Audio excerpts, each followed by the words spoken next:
Buenas noches, ¿qué tal? ¿Cómo están? Bienvenidos a Implicados. Hoy, con motivo de que la semana pasada se celebró el Día de la Filosofía, vamos a preguntarnos acerca del papel de la filosofía en nuestra sociedad y también ahondaremos en qué tipo de mentalidad tiene nuestra sociedad hoy en día. Y en la segunda mitad del programa nos adentraremos en el mundo del belenismo, ya que la fecha de Navidad cada vez está más cerca. Les invito a quedarse con nosotros durante la siguiente hora. Comienza Implicados.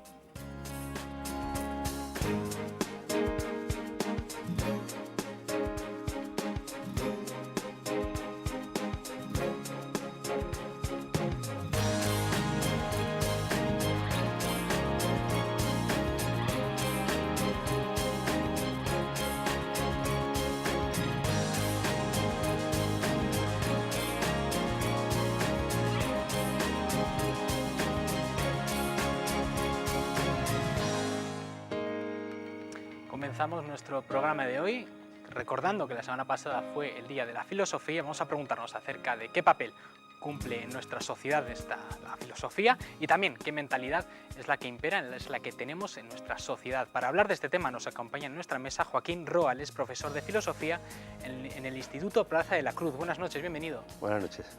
También nos acompaña Javier Las Palas, él es profesor de la Facultad de Educación y Psicología de la Universidad de Navarra. Buenas noches, bienvenido. Buenas noches. Antes que nada os quiero preguntar sobre este día, sobre el Día de la Filosofía. Joaquín, ¿por qué se celebra? ¿Es necesario realmente celebrar un Día de la Filosofía?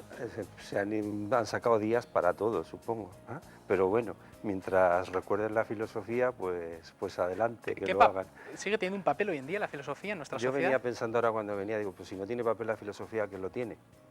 Porque no sé si Javier me contradecirá, pero el origen de todo eso que llamamos cultura occidental está en la filosofía, en ese afán allí en el siglo VII, VI antes de Cristo, por intentar evadirse del mito y buscar una explicación, una interpretación lógica de la realidad. Entonces, ese afán creo que nos ha llevado a donde estamos hoy. Creo que la ciencia que ha surgido en los últimos, en los veintitantos siglos o más de veintitantos siglos de cultura occidental, es fruto de esa primera pregunta Precisamente filosófica. por eso parece que la filosofía es cosa del pasado muchas veces, que ya no tiene vigencia en nuestro futuro.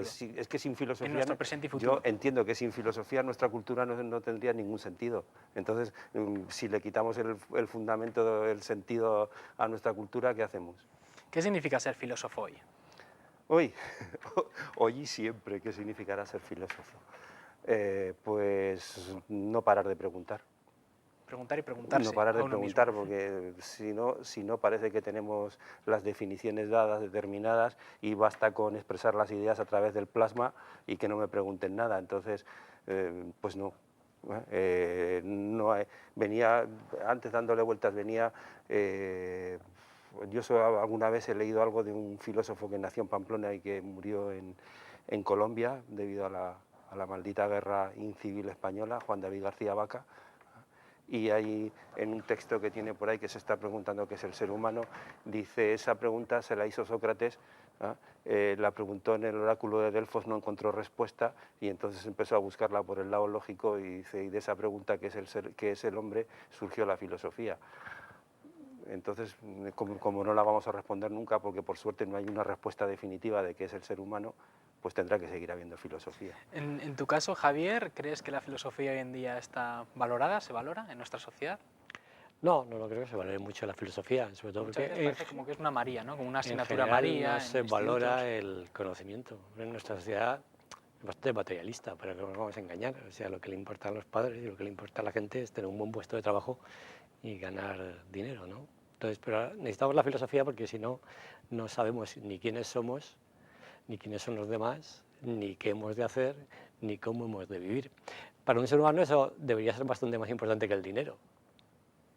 Antiguamente se tenía esta mentalidad que estás diciendo, es cosa de nuestros tiempos, Bueno, esta mentalidad materialista, o antiguamente bueno, el origen era de la diferente? filosofía en Grecia está en que hay una serie de gente que tiene el suficiente dinero como para prescindir de trabajar y se puede dedicar a pensar, y que crea comunidades en las que un maestro no solo enseña que sea el hombre ni que sea bueno, sino enseña a vivir bien a sus alumnos.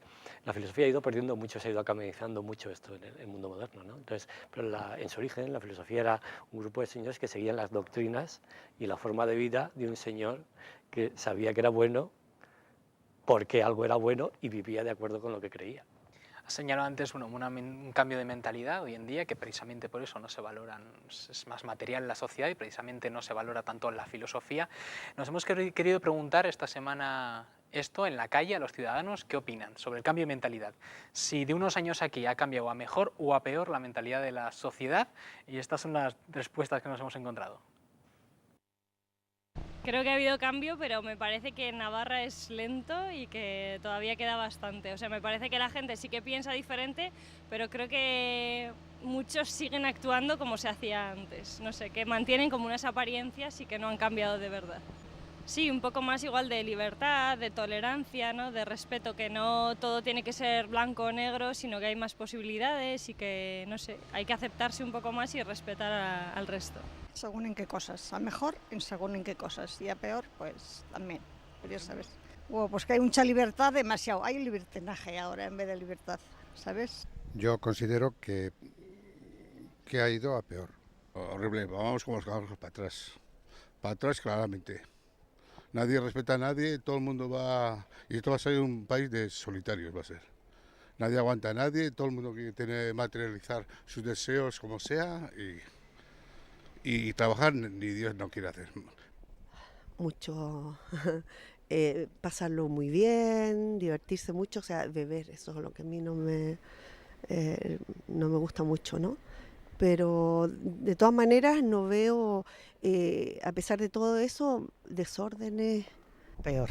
Se han perdido todos los valores y ya se ve que no tienen respeto ni les importa pegar a los padres y maltratarlos y tratarlos mal. Mucho. Yo y no soy ninguna ñoña, pero en mis tiempos no se vivía así, con la libertad que cogen ahora y alegremente. Luego, claro, embarazos, abortos. Si se viviría más ordenadamente no haría falta eso. Ya hemos vivido y lo hemos pasado bien, porque yo soy una persona que lo he pasado muy bien. Tengo 7 hijos, ahora mismo me lo paso muy bien con ellos, pero se han perdido. Todos esos valores se han perdido. Yo creo que mejor, ¿no? Pues lo veo, pues, o sea, la educación que tienen de unos y otros, o sea, que lo veo mucho mejor ahora que antes. Sí, o sea, la libertad que tenemos, antes estábamos más cohibidos. Ha cambiado a peor. Bueno, hay gente joven muy maja, muy responsable, y hay gente joven también que no quieren más que viva la vida, vivir a su bola. Hombre, yo creo que ha habido, no sé, gente que ha ido a peor, pero no es que sea la mayoría, no, ni mucho menos, no. Centrándonos en esta pregunta, en la mentalidad de la sociedad actualmente, ¿estás de acuerdo, Joaquín, con lo que comenta la gente? Bueno, con algunos sí, con algunos no. A ver, no. eso de a peor y a mejor, eso de... Digamos, de unos años ahora. Sí, que siempre los tiempos pasados fueron mejores, yo creo que... ¿O peores? No se lo cree nadie.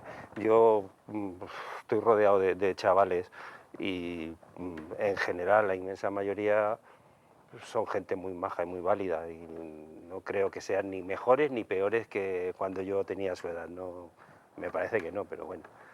Puede haber cosas distintas, pero distintas porque bueno, han cambiado algunas cosas. Claro, ha cambiado muchas cosas. Pero no creo que hayan cambiado a peor tampoco, no lo sé.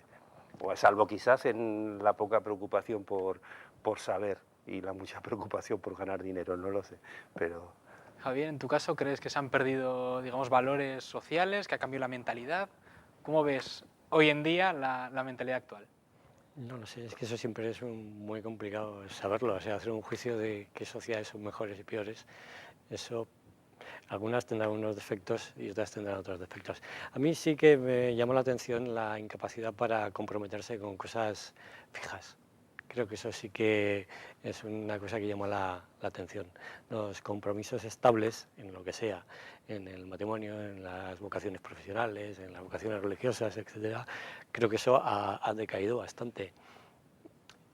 Un famoso sociólogo y teórico político era Tocqueville, decía que las democracias igualaban las virtudes y los vicios. O sea que no había ni grandes crímenes, pero tampoco había grandes virtudes. Entonces, tal vez esto sí que es cierto en nuestro mundo. Sobre la mentalidad que se vive hoy en día, volviendo a este tema, quiero rescatar bueno, un artículo publicado hace unas semanas de Juan Manuel de Prada en el XL Semanal. Él habla de que en la sociedad hay una nueva forma de control social o dominación de las conciencias que ya no actúa como en los totalitarismos clásicos, allanándolas o forzándolas, sino moldeándolas a su gusto, adaptándolas complacientemente a los paradigmas culturales y políticos vigentes y reduciendo a los pueblos a la categoría de rebaños gustosamente esclavizados. Luego al final del artículo añade que quien se sale de lo que piensa el rebaño es, digamos, visto como un desviado o un demente peligrosísimo. ¿Creéis realmente que en la democracia, es decir, a diferencia de un totalitarismo, hay como una gran mente pensante, como una gran manera de pensar que todo el mundo la sigue y si alguien se sale es visto como un desviado? Hombre, a lo mejor siempre ha habido intención desde ciertos poderes políticos, económicos y demás de que eso sea así, pero yo creo que al final siempre acaban ese tipo de cuestiones cayendo. Ahora, lo que cueste que caigan y lo que ocurra entre medio, pues no lo sé. Una época de crisis económica dio lugar al gobierno de Hitler en Alemania en los años 30 y yo siempre me acuerdo de que Hannah Arendt en Eichmann en Jerusalén, en el libro que hace sobre el juicio Eichmann, avisa una cosa, dice: la primera vez que se ha incluido como un delito el crimen contra la humanidad ha sido a raíz de lo hecho por los nazis, pero no olvidemos que los medios que usaron los nazis para hacer eso hoy están obsoletos y un crimen porque haya sido incluido como crimen o haya sido catalogado como crimen no significa que no se vuelva a repetir. Entonces, ciertas tendencias de control social pueden causar problemas tremendos, sí, pero los seres humanos siempre al final esos intentos de determinarlo todo los superan. Ahora, por ejemplo, coste, digamos, de una manera, yo creo que el artículo va por una manera más sutil de control de la mente, por ejemplo, y salió la semana pasada, bueno, hace unas semanas, no la semana pasada, hace unas semanas hablamos de feminismo, machismo, y una de las personas que vino a hablar, ella comentaba que hoy en día con las libertades de la mujer, con, digamos, pues una mayor libertad de la mujer, a veces, digamos, que no se ha sabido gestionar bien esa libertad. Es decir, que hoy en día tenemos mucha libertad para hacer lo que queremos, para pensar lo que queramos, pero en realidad si una joven no quiere, por ejemplo, tener relaciones sexuales, quizás sea vista de repente pues como una retrógrada, como una persona. En determinados temas, realmente ahí hay una gran... Yo creo que ahí es el fondo del artículo de Juan Manuel de Prada. Javier, ¿cómo lo ves? Bueno, son tesis de la misma persona que he citado antes, en el fondo de Tocqueville. Tocqueville lo que sostenía es que la evolución a medio plazo de las democracias podía ser peligrosa porque en una democracia tiende a haber relativismo. La gente no tiene convicciones muy sólidas. Entonces se siente también débil. Entonces, ¿por qué se guía? Por la mayoría. La fuerza es la fuerza de la mayoría. Tocqueville no conoció, por otra parte, otra cosa muy importante, que son los medios de comunicación. La capacidad que tenía el poder de controlar la mente de los ciudadanos era muy pequeña en tiempos de Tocqueville. La gran posibilidad era la prensa, pero él consideraba que la libertad de prensa era buena, porque había diversas opiniones. Entonces, lo que creo que sucede bastante en nuestras sociedades, y se ve en la política, por ejemplo, mucho, es que las opiniones no son muy personales. Para que haya opiniones personales es necesario que la gente lea, que la gente piense, por eso es tan necesaria la filosofía, porque si no acaba siendo sustituida por ideología, por cosas que se empaquetan, se venden y el ciudadano no reflexiona sobre ellas. Entonces, yo creo que esto es una realidad bastante grande que ha tenido que ver también bastante con la propia ideologización de la sociedad occidental, de izquierda y derecha. Si yo soy de izquierdas, pienso esto. Si yo soy de derechas, pienso esto. Si yo soy progresista, pienso esto. Si yo soy conservador. Entonces, esto es un peligro real en las democracias. Pero aún así yo sigo pensando que los intentos de control fracasan al final todos. Al final la dialéctica sale por algún sitio y por algún lado salen las contradicciones. Y parecía que teníamos un sistema muy estable político en estos 30 años de democracia y en estos momentos le están saliendo costurones por todos lados. ¿Hacia dónde vamos? No lo sé.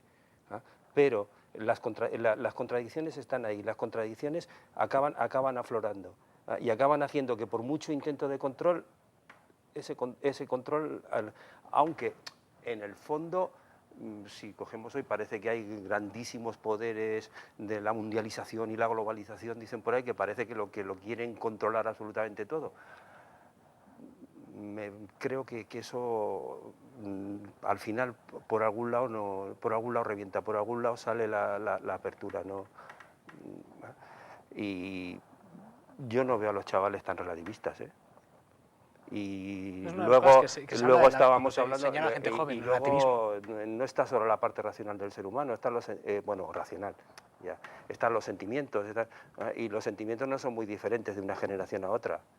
Y los chavales yo los veo bastante menos hipócritas de lo que éramos nosotros. ¿No los ves tan relativistas como se suele señalar a veces? Que la juventud es relativista, muchas veces también hedonista, ¿no? Relativistas, pues no sé, están en este momento yo los veo muy interesados por cuestiones políticas y los veo y veo que muchos de ellos están soltando ideas. Que no hay mucho desarrollo del saber, que se ha ido hacia unas cuestiones demasiado utilitaristas, entre comillas, que pueden estar afectados por eso, vale, pero también son gente que está soltando ideas y que están, incluso en este momento yo les veo que están interesados por la política, cosa que parecía hace un tiempo que no. Que hace años no se interesaban tanto por no. estos temas. Señala ABC, el periódico ABC, señala en un artículo del día 4 de septiembre, de un estudio del Centro Reina Sofía sobre adolescencia y juventud, dicen que antiguamente se señalaba a los jóvenes como, bueno, lo que hemos comentado aquí, hedonistas, relativistas, pero que por la crisis están volviéndose cada vez más tradicionales y morales, están incluso reivindicando virtudes personales como ser honrado, leal, trabajador, responsable, familiar. Esto lo veis tanto en el ámbito universitario como en el instituto. Te pregunto, ¿en el ámbito universitario veis que se están, digamos, en alza los valores tradicionales? Bueno, que ha decaído por la crisis. Yo creo que habría que diferenciar mucho entre valor y virtud, o sea, entre convicciones y conductas, porque el ser humano suele ser bastante contradictorio, cree unas cosas y practica otras, ¿no? Aparte que valor es aquello que tiene valor para mí, no es algo que tenga poder sobre mí o que... O sea, ser relativista no es solo cambiar de opiniones cada 2 por 3, sino es ser incoherente en tu vida cotidiana, porque no sigues un único camino. ¿Por ejemplo? Bueno, tienes un compromiso, por ejemplo, te casas con alguien, pero no eres capaz de soportar ese compromiso. Porque las convicciones son para guiar la vida, ¿no? Pero al margen de eso, es que para vivir bien no basta con saber. Es importante las conductas que uno tenga y las adquiere por hábitos. Entonces yo creo que esto es lo que pasa a menudo en la sociedad. La gente reclama muchos valores, muchas virtudes, pero bueno, ¿tú los practicas o no los practicas? Y esta es la cosa realmente difícil, sobre todo si no hay unas costumbres instauradas que te guían para hacer cosas, ¿no? Mis alumnos tienen problemas para trabajar. ¿Por qué tienen problemas para trabajar, para estudiar 3 horas seguidas? Bueno, porque nunca lo han hecho ni nadie se ha preocupado de que lo hagan. De crear un hábito.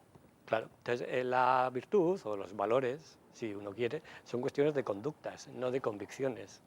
Se puede perfectamente vivir bien sin saber el por qué. Vivir bien sin saber por qué vives bien. Porque eso te has acostumbrado a vivirlo, esto lo decía Platón. O sea, la virtud sin conocimiento es perfectamente posible. No es incompleta, porque tú vives bien, pero no sabes por qué es bueno trabajar, pero trabajas. Bueno, Joaquín. Bueno, yo es que estaba, no sé, yo estás poniendo una cara un no, poco extraña. a ver, no. Yo es que yo veo, quizás porque tienen 17, 18 años y es una etapa en que es así, les veo comprometidos. Y estaba pensando en todos estos casos de corrupción que están nombrando este último tiempo, y que para mí no son más que una continuidad de una tradición de lo más negativo de este país. No son algo tremendamente nuevo y no son precisamente los jóvenes los que los han hecho. Y bueno, ya que la corrupción la están ligando con la política, pues nos encontramos con casos de corrupción en políticos que aparentemente eran muy coherentes. Y aparentemente, y luego, a ver, ¿cuál es la esencia que te hace ser exactamente siempre de la misma manera? ¿Dónde está esa esencia? ¿Dónde está? Se puede, no sé, a ver, es que sí, uno hace sus definiciones pero a lo mejor en algún momento la definición puede cambiar, a lo mejor en algún bueno, el hombre García Bacante le leía una vez que decía es que él fue cura y dejó de ser cura. Y le leía en una ocasión, es que en España tenemos esa expresión de cambiarse la chaqueta, que parece que es una expresión negativa, y él decía, ¿y por qué no puede uno cambiar de decisión sobre su vida en algún momento? ¿Dónde está esa vida hecha de antemano que te obliga a tener que seguir siempre este camino? Y no sé si eso es relativismo, ¿eh? Y no sé si como siempre decimos relativismo, ¿y por qué el relativismo siempre tiene que ser negativo? Siempre tendrá una parte negativa y tendrá una parte positiva. Por ejemplo, ¿te refieres aquí también al compromiso, por ejemplo, entre dos personas? Como comentaba, ponía el ejemplo sí, también Javier. El compromiso entre dos personas, pero ¿siempre es por superficialidad por la que se rompe ese compromiso o hay razones profundas para que se rompa? Habrá casos que sea por superficialidad, habrá casos que sea que no. Javier, No, sí. Cambiando un poco de tema y sacando el que comentabas de la corrupción por parte de los políticos, ¿cuál es el problema de fondo de que se estén dando tantos casos de corrupción en la política? Porque yo personalmente creo, y corregidme si estoy confundido, que en realidad todos señalamos a los políticos como corruptos, pero en realidad todos somos corruptos en nuestra vida, en nuestra medida. Somos todos en nuestro nivel. La gente estafa la seguridad social, cobra en negro. Es que es decir, eso también es los corrupto. políticos es un... Hoy en día se señala porque es lo sonado. Marquemos porque parece que los estamos a todos metiendo en el mismo saco y no creo que sea muy válido. Yo creo que la desgracia de todo esto es que está saliendo muy fuerte porque ha habido 20 años de mucho auge económico. Pero la desgracia de todo esto es que en algunos sectores eso es una tradición muy vieja de este país. Yo estaba ayer, como habías dicho que íbamos a tratar este tema, me estaba acordando cuando hablábamos de los famosos contrabandistas del Baztán. Los últimos años había algunos que eran muy famosos porque se dedicaban al blanqueo de dinero.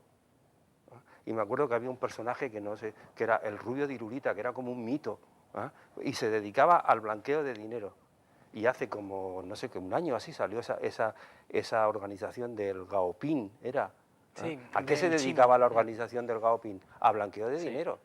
20 años después, muy cambiado, porque ahora tenemos el euro, tenemos Europa, tenemos no sé qué, ya no hay la frontera en el Baztán, pero seguíamos en lo mismo. Es una tradición, ojalá ahora que está reventando, yo digo, no voy a ser tan iluso de pensar que va a desaparecer, pero ojalá se reduzca, ¿eh? Pero es una tradición muy antigua. ¿Es algo que llevamos los humanos dentro o es algo social que hace que seamos así?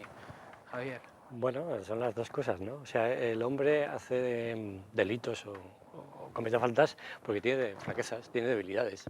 Toda la vida se llamó, siento ser tan antiguo, los 7 pecados capitales.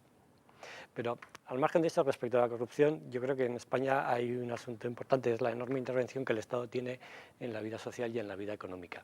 El Estado controla aproximadamente el 50% de la riqueza del país. Entonces se evaden muchos más impuestos.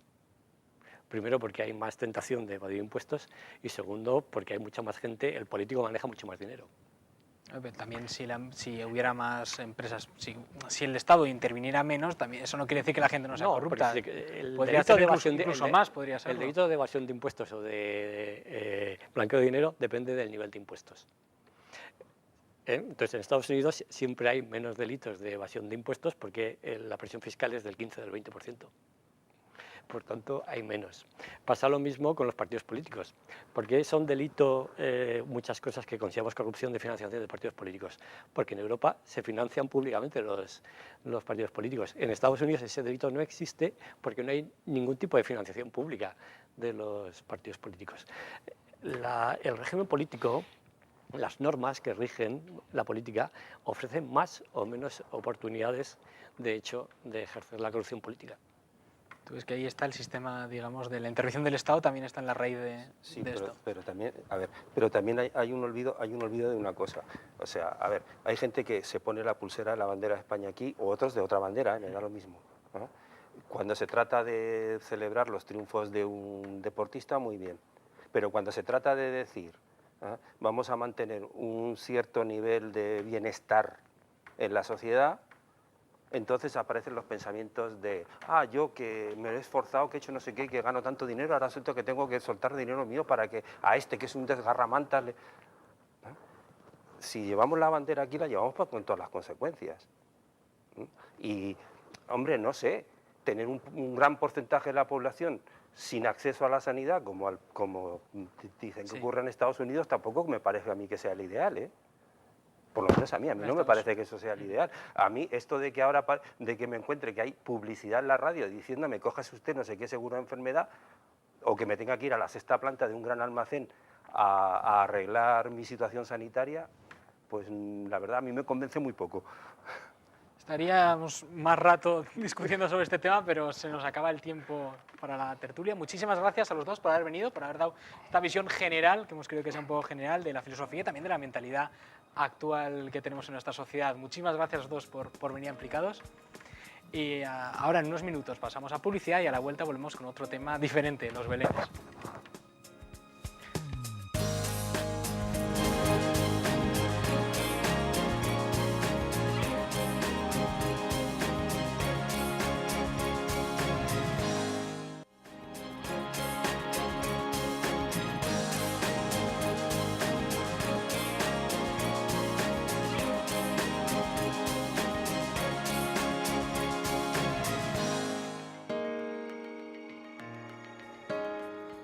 Estamos de vuelta en Implicados y vamos a hablar ahora de belenismo y en concreto del libro Figuras de Belén, una selección de las mejores esculturas del coleccionismo privado, editada por FDB Editions. Y precisamente por ello hoy en nuestra mesa tenemos el placer de contar con Miguel Puello, él es uno de los fundadores de FDB Editions. Buenas noches, Miguel, bienvenido. Buenas noches, Alejandro, ¿qué tal? También nos acompaña Ignacio Fernández, él es artesano, copropietario de Creaciones Tula Pamplona y también ha colaborado en este libro. Buenas noches, Ignacio. Buenas noches.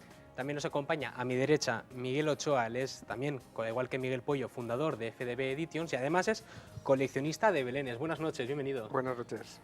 Y por último, para darnos una opinión más no profesional, pero sí desde la Federación, desde los belenistas, nos acompaña Andoni Urbieta. Buenas noches, bienvenido. Hola, buenas noches. Antes que nada, hemos empezado con este libro, Figuras de Belén, un libro pues editado por la editorial Navarra FDB Editions. Os quiero preguntar a vosotros dos, a los creadores de esta editorial, ¿cómo surge la idea de realizar un libro de belenes? La idea surge porque me lo propone Miguel, que es coleccionista de figuras de Belén. Me habla de que existe un mercado del belenismo que yo desconozco y es cierto que bueno, en las primeras conversaciones que tenemos parece que no me lo termino de creer, pero hacemos un par de pruebas. CEIN nos había enseñado a aplicar una determinada metodología, descubrimos que existe un mercado de nicho y entonces nos planteamos la posibilidad de hacer este libro, lo lanzamos en preventa y de repente encontramos con que tiene una acogida fantástica que nos impulsa a hacerlo. Claro, porque mucha gente pensará lanzarse a hacer una editorial, a hacer un libro de belenes de un sector tan concreto. ¿Realmente hay mercado, hay público en este mundo, Andoni? Aquí en Navarra, ¿cuántas personas sois? ¿Cada vez se interesa más gente? Un poco cómo es el interés de la gente por el mundo del belén. Hombre, realmente el número es bastante importante. Asociaciones federadas somos 9, pero sabemos que luego en cada pueblo hay otras muchas asociaciones que no se han federado todavía. Y aparte tenemos otros muchos casos de gente aficionada simplemente al belenismo que no pertenece a ninguna asociación. Pues sabemos que el interés es muy grande, tanto para el libro como para el asunto del belenismo en general. En el caso de este libro, volviendo al libro, ¿cuál ha sido el proceso de creación de este libro? ¿Cuál es la idea general? No solo dedicaros a recoger figuras, sino cuál ha sido la creación. Pues el proceso pasa primero porque mi socio Miguel hace una selección de coleccionistas que sabemos que en sus colecciones tienen unas piezas espectaculares y ocultas al común de los mortales. Seleccionadas buscamos a una serie de profesionales del mundo de la fotografía que acuden a los domicilios o en estudio, realizan fotografías de alta calidad de las imágenes y luego pues ya está el proceso tradicional de contratar una empresa de diseño para que diseñe y maquete. Hemos imprimido con la mejor imprenta de España de 2013, que es Imprentas Castuera. En definitiva, buscar hacer algo que en el mundo del belenismo, que es un mundo donde hay mucho amateur, porque al final es un entretenimiento, el belenismo es algo en lo que se está poco a poco profesionalizando, pero todavía no ha llegado a esa profesionalización. Sí que estamos trabajando porque el producto sea lo mejor que se pueda. En en los cursos de CEIN, de la aceleradora empresarial, nos reímos mucho porque decimos, nosotros somos el iPhone de los libros de Belénes. En el caso, comenta Miguel, de que habéis entrado en las casas de muchos coleccionistas privados que tú ya previamente conocías. Algunos. ¿Ha sido complicado entrar en que os abran las puertas para poder fotografiar sus figuras? Porque quizás algunos sean muy celosos de estas obras de arte en miniatura que poseen. Pues uno de los objetivos del libro era, como editorial y el mío personal, era un poco cotilla, ¿no? Era conseguir enganchar a esa gente, conseguir entrar en su casa, porque pensábamos que iba a ser muy difícil ese acceso, pero ha sido al revés. Al explicarles el proyecto, al ir con una empresa fundada, como dice Miguel, al ir con profesionales de la fotografía, al comentar quién había colaborado en nuestros textos, la gente nos ha abierto las puertas, ha estado horas con nosotros sacándonos figuras, enseñándonos todo lo que tienen, de cada figura nos han contado la historia, que es una pena que no lo hayamos podido poner en el libro porque el objetivo era otro. Entonces, con la pregunta que me has hecho, ha sido súper fácil y muy agradable además. La gente ahora se está ofreciendo por si hacemos el Figuras de Belén 2, nos han dicho que vayamos a su casa, que yo en Málaga, yo en Barcelona, o sea que súper bien, súper bien. Seguramente haya Figuras de Belén 2. Esperemos que sí. Uno de los colaboradores que comentas es Ignacio. ¿Cuál ha sido tu colaboración en este libro?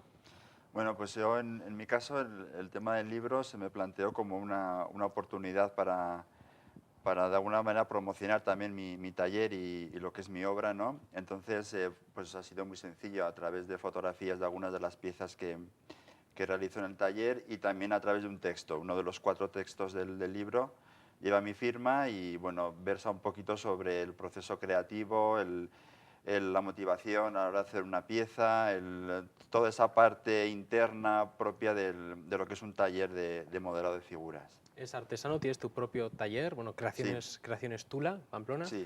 ¿Las figuras de Belén las realizas por encargo, las haces tú y luego las pones a la venta y la gente elige? Pues principalmente es por encargo, casi todo es por encargo. También hay piezas que se proponen al cliente, al público y, bueno, forman parte de exposiciones o están en nuestro propio taller y de allí pues la gente el que viene puede comprarla, pero casi todo es por encargo. La forma de trabajar es bastante en un nivel de volumen, vamos a decir, no muy grande, no una producción masiva, sino yendo un poquito a la especialización y a la pieza en concreto que busca el cliente. ¿Cuál es vuestro método de trabajo? La verdad es que en mi caso el método es un poquito anárquico, es decir, no tengo un método así definido. Sí que hay un proceso evolutivo a la manera de trabajar el barro, que es ir acompañándolo, es decir, ir haciendo lo que el material te pide en cada momento, porque yo soy partidario de trabajar el barro, la arcilla como material noble, y a partir de ahí es algo muy creativo, muy intuitivo y que en cada figura además hay una historia diferente, es decir, no hay un método tampoco muy definido. Mucha gente asocia el belenismo con también la gente que compra y los coleccionistas de belenes, como es tu caso, Miguel. Andoni, ¿cuál sería la diferencia entre un belenista y un coleccionista? Hombre, yo creo, está bastante claro, el coleccionista creo que se centra más en lo que es el mundo de la figura, en cambio el belenista, hablando sobre todo de mi caso, igual los que creamos los belenes son las ambientaciones para luego ya colocar esas figuras. ¿Se podría buscar alguna diferencia entre aquel que es belenista y el coleccionista, el que recrea, digamos, esas escenas, y aquellas personas aficionadas a coleccionar también pues, figuras de soldados de plomo y recrear sus batallas? ¿Cuál sería la diferencia entre vosotros y los aficionados a recrear, digamos, escenas de guerra? Hombre, al fin y al cabo el belenista lo que recreamos es el nacimiento de Jesús. No, claro, pero entonces, es algún tipo, la mayor diferencia es esa. Me refiero al hobby, es decir, es el mismo hobby, al final puede entrar dentro del mismo mundo de coleccionista o tiene algo más especial. Yo creo que puede ser, es distinto porque al fin y al cabo la forma en la que se trabajan decorados y todo, igual que en el caso de las maquetas de trenes, no se utilizan las mismas formas de trabajo. ¿Llegáis a repetir de un año a otro año el mismo escenario o siempre cambiáis y hacéis uno nuevo? En principio el belenismo es un arte con caducidad. Entonces, en principio, el belenista tiende a renovar. Entonces, cada año tendemos a hacer algo nuevo. Sí que es cierto que en algunas asociaciones, por volumen de trabajo, no se puede, o lo que se ha colocado en un sitio el año próximo se coloca en otro sitio, pero en principio eso, el belenista crea belenes eso, con fecha de caducidad. Exacto, para cambiarlo, para renovar. Eso es. Respecto, bueno, belenistas, que son uno del público objetivo de este libro, lleváis ya varias semanas vendiendo el libro, además vendiéndolo no solo en España, sino porque lo tenéis traducido a varios idiomas. ¿Podéis comentar un poco algún feedback que os haya llegado, algún comentario? Pues la verdad que los comentarios que nos llegan de la gente son súper positivos. Uno de los comentarios que quizá más cariño nos ha hecho, uno de nuestros clientes en Alemania, nos mandó un mensaje diciéndonos que era el top, el high-tech, lo de mayor calidad que había visto en belenismo. Dicho de una persona que está en Alemania, en un país muy desarrollado, en el que además la tradición del belenismo es muy amplia, la verdad que nos enorgulleció muchísimo. La verdad es que tenemos comentarios muy positivos de todas partes, de Malta, de Italia, de Portugal, de toda España. De toda España la gente nos ha felicitado por el trabajo. Incluso tenemos gente que se ha molestado en hacernos 3 folios de crítica constructiva diciéndonos, oye, esto está muy bien y tal, y habéis podido fallar en esto y en esto, pero para el siguiente, para que lo volváis a hacer. La verdad que la acogida está siendo muy buena y bueno, una de las cosas que nos gusta mucho de este libro es que la tirada no es especialmente grande y lo más probable es que en Navidades la agotemos. Entonces, también ahí se suma el valor de que también se va a convertir el propio libro en un objeto como de coleccionista, porque no vamos a hacer una reedición. Nuestra idea es, por bien que vaya en ventas, pasar al siguiente, porque nuestra idea es cada vez hacer un libro mejor y avanzar. Para el año que viene tenemos en mente entre 3 y 4 libros de distintas temáticas, de distintos públicos, y lo que queremos es agotar este libro en esta campaña navideña y pasar ya al siguiente. ¿Qué tiene este libro, Figuras de Belén, que le diferencia de otros libros que también son de Belén, Miguel? Pues lo primero, que es totalmente centrado en figuras de Belén, en el que hay además poca ambientación, que por ejemplo en referencia a lo que decía Andoni, son cosas que les gustan a los belenistas más generalistas, como si dijéramos, ¿no? Que tengan, la figura está ambientada, que tenga... No hay otro. Hay, bueno, que pertenezcan a colecciones, sí hay algunos, pero de una empresa o de una asociación que se haya centrado solo en figuras de Belén, no hay otro. Empezamos por aquí nosotros por ese motivo, porque no había otro que fuera así, que fuera tan claramente dirigido a la figura de Belén.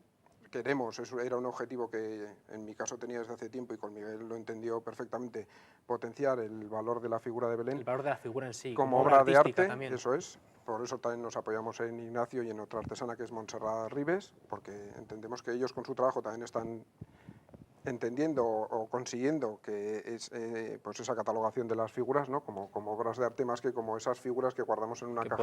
La guardamos en la caja. Eso es. ¿Realmente, Ignacio, se valora como obra de arte y se tiene en cuenta el trabajo que hay detrás de la creación de una figura de Belén? ¿El público lo valora? Yo creo que ahora se está valorando un poquito más.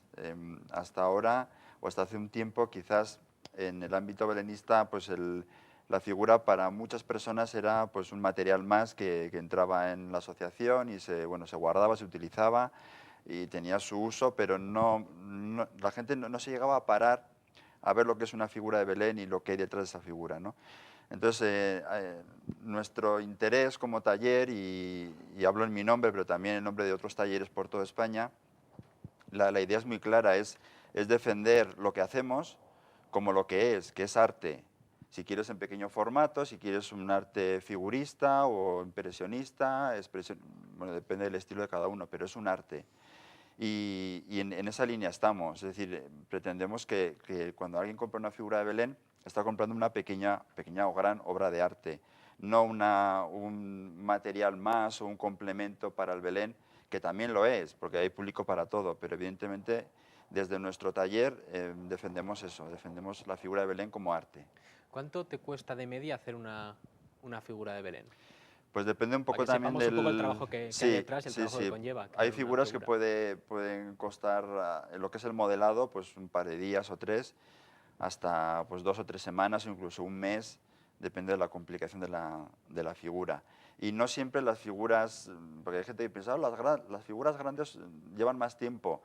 A veces figuras muy pequeñas te llevan muchísimo tiempo, por la complicación que tiene de, pues de modelado, bueno, de cómo sea la figura en sí. ¿Cuál es la figura más demandada? Además, creo En que cuanto- tú no trabajas con moldes. No, bueno, hay parte que utilizamos molde, pero el 90% es Es modelado, que se modelado considera artesano. original o a palillo, sí. La figura más demandada, pues en general lo que es la figura del misterio, o sea, las figuras que representan la natividad. Y a partir de ahí ya pues cualquier otra figura de accesoria o bueno, reyes, anunciación de los pastores, cualquiera de los pasajes bíblicos que se representan en un Belén. Respecto a estos pasajes, Andoni, ¿cuál es no el más común, sino el más complicado para realizar? Tenemos varios. Pero yo Más suelo ir- complicado puede ser tan sencillo, tan complicado como cada uno lo desee. Sí que puedo decir que igual el que menos suele gustar es la anunciación a los pastores, porque o igual la gente directamente lo ve, tiene que ser una cueva o alguna cosa así, pero si no, la complicación o facilidad ya depende de cada uno. De cada uno. Hemos comentado antes que el libro está traducido a varios idiomas y me interesa saber si en los diferentes países de Europa se vive el belenismo de la misma manera que se puede vivir en España. Miguel. Bueno, hay zonas y luego ¿Cómo se hay, vive en hay zonas y Alemania, en hay Italia? maneras, ¿no? En Italia la forma de vivir el belenismo, y si me equivoco, pues que me corrijan aquí Andoni y Ignacio, es muy parecida a la nuestra. Es el Belén, montar el Belén, poner el Belén y desmontarlo. En Alemania también, pero cambian los materiales y cambia la manera de trabajarlo. Y luego ya en la parte de Polonia y estos países, ahí van más a belenes de papel, a otro concepto. Francia casi ya no hay belenismo, hay muy buenos figuristas, pero el belenismo, por lo menos organizado, está casi desapareciendo. Lo que tiene bueno el belenismo es que hay mucha tradición de hogar, que se habla pues de las asociaciones, no, pero hay mucha tradición de hogar y eso siempre se mantiene porque es tradición familiar y eso vas poniendo el Belén de tu abuela, el Belén de tu madre, después tus hijos intentas que pongan el tuyo y al final va así. Pero bueno, en Europa la tradición es parecida, pero cambian más los materiales y el concepto que tienen. Sobre esto último que me comentas, sobre la tradición que tienen los ciudadanos, las personas, las familias, de realizar el Belén en su casa, hemos querido preguntar esta semana en la calle a diferentes personas, bueno, pues para saber, a gente al azar, si montan o no el Belén en casa, para saber cuánta gente lo monta. Y estas son las respuestas que nos hemos encontrado. Sí, desde que los chicos eran pequeños. De hecho, tengo 3 todavía en miniatura que los vamos poniendo por el salón, el comedor y la cocina.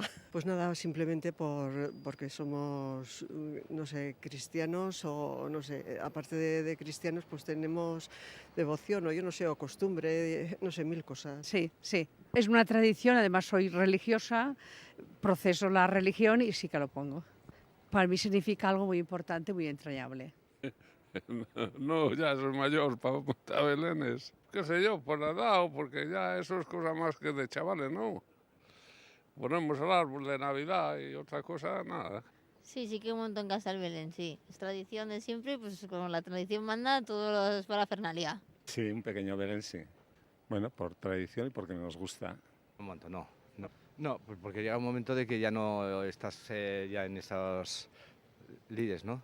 No, el misterio sí, pero el Belén en sí no llego, no soy artista para eso, pero el misterio sí. Pues porque tengo fe y eso es innegable. No, nada. Pues no me gustan los belenes, la verdad. Pues no sé, lo veo una costumbre un poco desfasada, la verdad.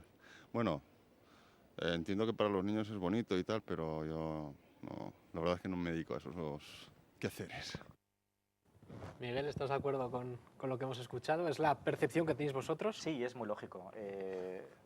Todo el mundo o monta o ha montado, o como el caso de este último señor decía no, pero entiendo que es bonito para los niños. Es que está el componente religioso, está el componente tradicional y está el entrañable. Y entonces ahí es una tradición que lleva toda la vida y es el valor que tiene. ¿Podemos decir que el público no es solo religioso? Desde luego. Habéis hecho vosotros, me comentáis, un estudio antes de hacer el libro, un estudio de mercado, y también habéis visto qué tipo de perfil de personas son las que aficionadas al Belén. Cuéntanos un poco acerca de estos perfiles, porque asociamos muchas veces a religioso, pero hay otros perfiles. Está el perfil religioso, desde luego. En Cataluña, por ejemplo, hay un seguimiento de la tradición por la tradición, por la mera artesanía completo. Al final, hombre, no podemos olvidar que tiene un componente religioso, quieras o no lo tiene. Entonces, lo lógico es que haya un sentido religioso en el Belén. Pero bueno, hay muchas familias que no profesan la religión, o que no la practican, o que fueron en su día y lo tienen olvidado, que lo siguen haciendo por tradición. Respecto a los belenistas, los, digamos, profesionales de este sector, de este campo, ¿qué define a un belenista? ¿Cuál es el perfil del belenista que le puede diferenciar de una persona, bueno, que cada año monta el Belén en su casa? Aunque lo haga de manera diferente cada año. Es un poco complicado eso, pero bueno, sí. No sé, un poco pues las ganas que se le pone en el aprendizaje, un poco eso, no sé, que realmente es el belenismo al fin y al cabo es una pasión. Entonces eso, las ganas de ir viendo cosas nuevas, la curiosidad, un poco iría por ahí.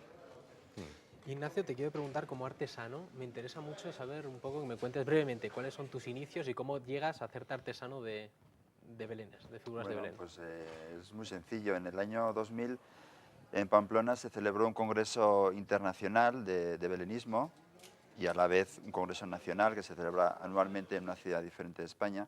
En ese año se hizo coincidir el internacional con el nacional aquí en Pamplona, ¿no?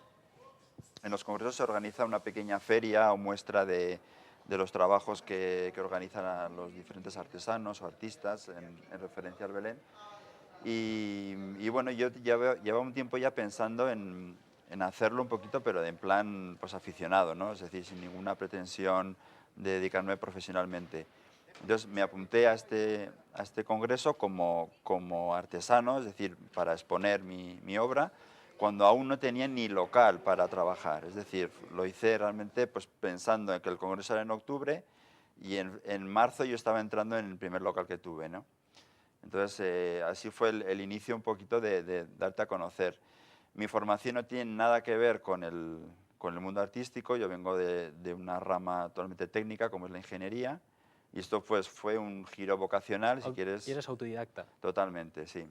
¿Puedes vivir de las figuras de Belén? ¿Puede una persona llegar a vivir solo de esto o complementas con otros trabajos? Sí, no, yo vivo de esto como otra persona vive de su trabajo. No, digo porque el arte, hoy en día vivir del arte es realmente difícil Sí. y esto es un arte. No, pero yo tengo muy claro una cosa, es decir, en cualquier trabajo en el que estás de manera autónoma, el mercado lo tienes ahí, y si no lo tienes, lo creas.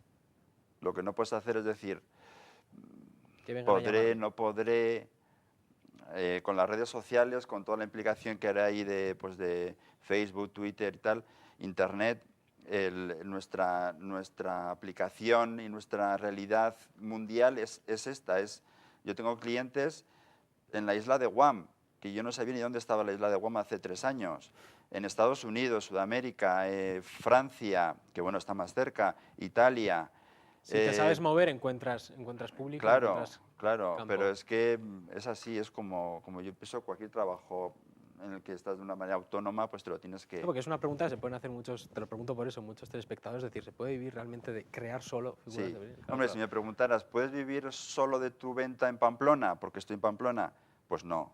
Ni en Navarra, pues tampoco. Pero lo que Pero comentas, ya si coges España, sí. Si coges ya otros países, pues por supuesto que sí. para ir finalizando, para ir despidiéndonos, Miguel, cuéntanos, ¿dónde podemos encontrar aquí en Pamplona este libro de figuras de Belén? Pues por ahora en las librerías Troa, en la librería Lukin, y luego bueno, en Navarra pues ya lo tenemos distribuido en Sangüesa, Tafalla, Estella y Tudela, se está distribuyendo por toda España. Y bueno, y de aquí también agradecer pues, a la Federación Navarra y a las asociaciones de muchos sitios de España que se han encargado de hacernos pedidos para poder facilitárselo a sus socios. Y por supuesto en la página web. En la página web fdbeditions.com. Muchísimas gracias a los 4 por haber venido implicados, por haber compartido vuestras experiencias belenísticas, sobre todo en estas fechas. Y ahora nos vamos a despedir. Hasta la semana que viene. Les esperamos aquí a la misma hora. Pasen una feliz semana.